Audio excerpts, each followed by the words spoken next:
réaliser un bloc paravertébral. Pour ce faire, donc d'abord il faut repérer l'espace paravertébral et le niveau qui nous intéresse.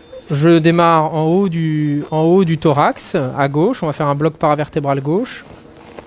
Je suis sur la partie supérieure du trapèze pour repérer la première côte, qu'on voit ici au milieu de l'écran. Donc première côte,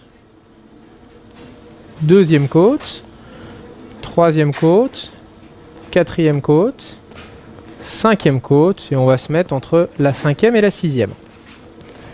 Quand je suis au bon endroit, donc là je suis en coupe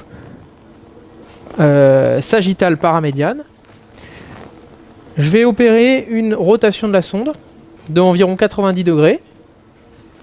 On regarde l'espace qui m'intéresse et on va rechercher les structures du bloc paravertébral. À gauche de l'écran, sur la partie médiale, on remarque l'apophyse transverse. Sur la profondeur, la plèvre. Juste au-dessus, le ligament costo-transverse supérieur. Et donc, notre espace paravertébral est délimité en arrière par le ligament costo-transverse supérieur, en antérieur par la plèvre, et sur la médialité, en médian par l'apophyse transverse.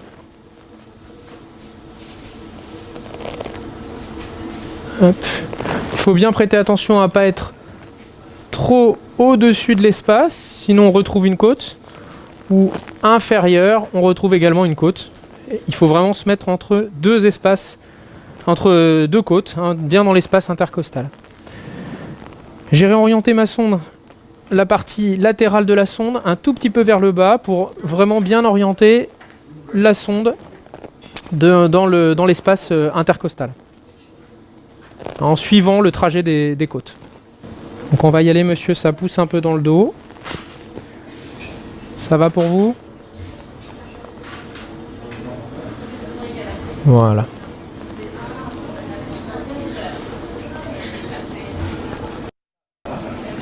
Voilà, soufflez bien, soufflez bien. On y est presque. Je vais donc passer le ligament costo-transverse. Donc l'aiguille est bien positionnée, j'ai passé le ligament costo-transverse, je vais faire un test d'aspiration et je commence l'injection. On recherche un mouvement descendant de la plèvre qu'on voit très bien ici, à l'image. Donc un mouvement antérieur de la plèvre à l'injection, hein, qui est très bien vu ici. Voilà, et on va injecter 15 à 20 ml de produits anesthésiants, entre autres c'est de la naropéine. Voilà, tout va bien monsieur, ça se passe très bien. Hein.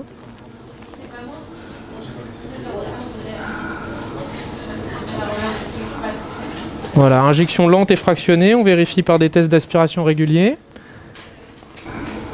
Voilà, on a terminé monsieur, c'est fini. Je vais vérifier la diffusion du produit.